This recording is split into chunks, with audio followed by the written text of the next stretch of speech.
Hello friends, नमस्कार and welcome to समाधान। साथियों, उम्मीद है कि आप सब अच्छे होंगे और 17वीं बीपीएससी वाले अभ्यर्थी काफ़ी अच्छे तरीके से अपना तैयारी कर रहे होंगे। लेकिन यहाँ पे एक अपडेट आया है जो 68वीं से, चूँकि 68वीं का फाइनल रिजल्ट जारी हो गया था पहले ही,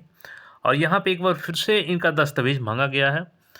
और साथ ही साथ एक यहाँ पे कोर्ट ऑर्डर भी आया है जो यहाँ पे लगभग 15 वर्ष के बाद यहाँ पे पोस्ट का आवंटन भी बदल गया है इसी के ऑर्डर के द्वारा। यानी माननीय पटना उच्च न्यायालय का जो ऑर्डर आया उसके द्वारा 3 अभ्यर्थियों के यहाँ पे पद का आवंटन ही बिल्कुल चेंज कर दिया गया। तो इसलिए यहाँ पे 17वीं का अभ्यर्थी है या आने वाले जो भी बीपीएससी के एग्ज़ाम देंगे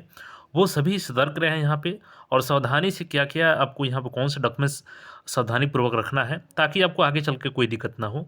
तो एक बार ज़रूर इस वीडियो को देख लीजिएगा। आइए सबसे पहले दोनों नोटिस को हम लोग देखते हैं। सबसे पहले तो ये नोटिस देखिए जो 68वीं का डॉक्यूमेंट्स फिर से अपलोड करने को लेकर के आया अपडेट। तो यहाँ पर यह 68वीं संयुक्त प्रतियोगिता परीक्षा और 68वीं संयुक्त प्रतियोगिता परीक्षा में अंतिम रूप से जो सफल अभ्यर्थी को सूचित किया जाता है कि वे अपने यूजर नेम एंड पासवर्ड से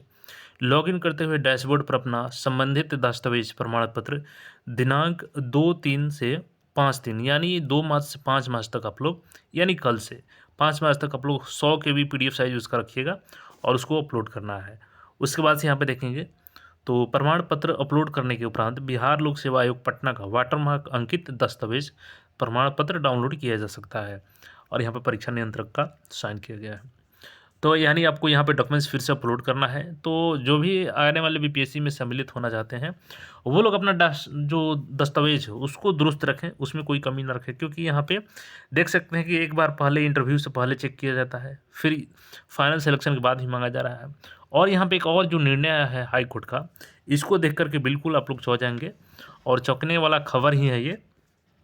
जैसे कि यहाँ पे देख सकते हैं कि ये संशोधित परीक्षाफल, अब यहाँ पे देखेंगे तो एलपीए नंबर दिया गया है 38/2020 और वादों में यहाँ पे 6 फरवरी को, इसी 6 फरवरी को यहाँ पे पटना उच्च न्यायालय के द्वारा यहाँ पे फैसला किया गया। और ये देखिए विज्ञापन संख्या किससे संबंधित है, तो 04/2007 यह 48वीं से 92वीं जो वैकेंसी आई थी उससे रिलेटेड है। अब देखिए इसमें मैं पूरा सार इसका समझा देता हूँ कि क्या है इसका अपडेट। जो 48वीं से 52वीं जो वैकेंसी थी, चूँकि उसमें क्या होती थी कि बीपीएससी हर साल वैकेंसी नहीं आता था और काफ़ी लेट लतीफ़ी होती थी इसमें। अब तो काफ़ी सुधार हो गया है। तो इसमें क्या होता था कि अभी 2007 में ये वैकेंसी आई थी 48वीं से 52वीं कंबाइंड रूप से, और इसका फाइनल रिजल्ट आपको 2010 में जारी किया गया था। अब इसमें हुआ क्या कि 3 अभ्यर्थी थी जिनका यहाँ पे नाम दिया गया है सुजाता सिंह, सुश्री जागृति प्रभात और एक और थी रत्ना प्रसाद। तो इनको क्या हुआ कि चूँकि ये उसी समय यहाँ पे इंट्रोड्यूस भी हुआ था 2005 में, जो यहाँ पे नीतीश कुमार की सरकार बनी थी, तो महिलाओं को यहाँ पे 35% का आरक्षण के लिए। तो क्या हुआ कि यहाँ पे बैकवर्ड क्लास की जो महिला का कैटेगरी होता है BCL, backward class ladies seat, तो ये तीनों जो अभ्यर्थी थी बैकवर्ड क्लास से बिलोंग करती थी और इनका मेरिट भी अच्छा था। तो इनको महिला की कैटेगरी में जो बीसीएल कैटेगरी था उसमें इनको अच्छे पद मिल सकते थे, यानी इनका जो अधिमानता था, यानी कि ये लोग सिलेक्ट किए थे मेरिट के अनुसार कि हमको ये पद मिलना चाहिए, तो इनको वो पद ना दे करके इनको बीसीएल से, यानी जो बैकवर्ड क्लास होता है उससे इनको चूज़ कर लिया गया और महिला वाला सीट किसी और को आवंटित कर दिया गया। अब इसके अगेंस्ट ये लोग क्या हुआ कि चले गए हाई कोर्ट। तो हाई कोर्ट ने बीपीएससी से ये बोला कि इसमें अगर चूँकि 2018 में ये फैसला सुनाया गया, काफ़ी समय लग गया इसमें, 2010 के बाद 2018 में ये फैसला आया। तो हाई कोर्ट ने यहाँ पे बीपीएससी से पूछा कि अगर ये हम लोग जो यहाँ पे एलपीए है यानी इनका वाद है, अगर इसको स्वीकृत कर लेते हैं तो इसको स्वीकृत करने से कितने लोग प्रभावित होंगे, यानी कि ये 3 जो होंगी वो अगर बीसीएल में जाती है यानी बैकआउट क्लास लेडीज सीट पे, तो कितने लोग प्रभावित होंगे, कितने लोग जॉब से बाहर हो जाएंगे। तो बीपीएससी ने अपना रिजल्ट को संशोधित जो जारी किया गया था उसको चेक किया और उसके बाद से ये पाया गया कि अगर इनको शामिल किया जाता है तो 3 अभ्यर्थियों का जो इतने दिन से सर्विस कर चुके हैं उनको पद में वहाँ पे हो सकता है कि बाहर हो जाए वहाँ से। तो सिंगल जज बेंच ने कहा कि नहीं, इनको जो हक है वो मिलना चाहिए और इनको बीसीएल में शामिल कीजिए। तो यहाँ पे उस क्वार्टर को बताया गया है। तो उसके अगेंस्ट में 2019 में जब फैसला आया तो बीपीएससी ने एक फिर से यहाँ पे याचिका दायर किया और जो अभ्यर्थी बाहर हो रहे थे इस फैसला से उनको भी वहाँ पे पेटिशनर बनाया गया और साथ में यहाँ पे हाई कोर्ट में अपील की गई कि देखिए यहाँ पे अगर ये वाद इस तरीके से स्वीकार किया जाता है तो 3 अन्य अभ्यर्थी इस जो इतना सर्विस कर चुके हैं और फिर उनको बाहर करना पड़ जाएगा। तो एक ऐसा विकल्प बनाया जाए ताकि किसी का जॉब पे कोई असर ना हो और इनका हक भी मिल जाए। तो यहाँ पे 6 फरवरी को जो फैसला आया, तो माननीय हाईकोर्ट ने कहा कि देखिए अगर कोई प्रभावित होता है इससे और इतना दिन सर्विस कर चुका है, तो ये राज्य सरकार का दायित्व बनता है कि आप सामान्य प्रशासन विभाग में, चूँकि इनको मिल रहा था सामान्य प्रशासन विभाग और इनको सामान्य प्रशासन विभाग में ना दे करके इनको जो पोस्ट दिया गया था, तो यहाँ पे देख सकते हैं जो पद दिए गए थे इनको, एक को मिला था श्रम अधीक्षक, एक अवर निर्वाचन पदाधिकारी एवं एक श्रम अधीक्षक पद, जबकि इनको बीएसए में मिल सकता था, यानी बीएएस में, बिहार एडमिनिस्ट्रेटिव सर्विस में, यानी एसडीएम का सीट मिल सकता था इनको, लेकिन इनको बीसीए में नाम शामिल करके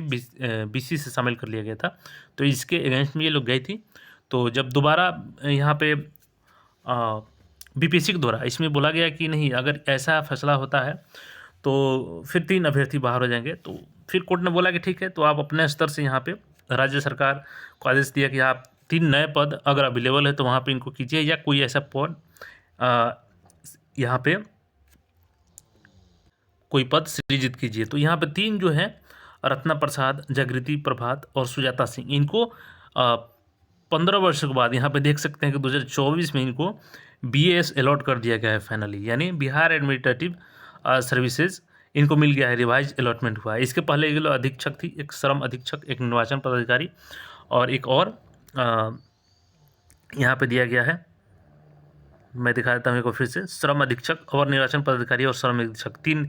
यहाँ पे जो पोस्ट है इनको फिर से इनका मेरिट के अनुसार यहाँ पे बीएएस अलॉट कर दिया गया है। तो इससे क्या आप देखिए 17वीं वाले जो अभ्यर्थी हैं वो आप अपना जो भी डॉक्यूमेंट्स है अगर सही रखते हैं, तो बीच में कोई याचिका दायर होती है किसी कारण से, किसी कैंडिडेट ने दायर कर दिया, तो आप अपना डॉक्यूमेंट्स दुरुस्त रखेंगे तो आगे चल के आपको प्रॉब्लम नहीं आने वाली है। तो इसीलिए ये मैं आपको ज़रूर यहाँ पे ये सजेस्ट करना चाहूँगा, जो भी 17वीं की तैयारी कर रहे हैं, तो आप लोग खास करके जो एनसीएल बनवाते हैं या ईडब्ल्यूएस बनाते हैं, आपका 1 फाइनेंशियल ईयर के लिए वैलिड होता है। तो आप लोग चूँकि अभी जुलाई के आसपास आएगी, तो अभी भी बनवा लेते हैं तो कोई दिक्कत नहीं है। अगर आपके पास है अभी भी इस जनवरी के बाद का, तो बिल्कुल उसको यूज कीजिएगा। अगर 1 साल से ज़्यादा का हो गया है तो सजेशन यही रहेगा कि आप लोग बनवा लीजिए, इनकम पहले बनवा लीजिए और फिर एनसीएल बनवा लीजिए, या जो ईडब्ल्यूएस के हैं वो ईडब्ल्यूएस बनवा लीजिए, ताकि आपको कोई आगे चल के दिक्कत ना हो, और सारा डॉक्यूमेंट्स दुरुस्त कर लीजिए वैकेंसी आने से पहले। तो ये अपडेट था, बाकी अपडेट्स के लिए चैनल से जुड़ रहे हैं, फिर मिलते हैं नए अपडेट में। धन्यवाद।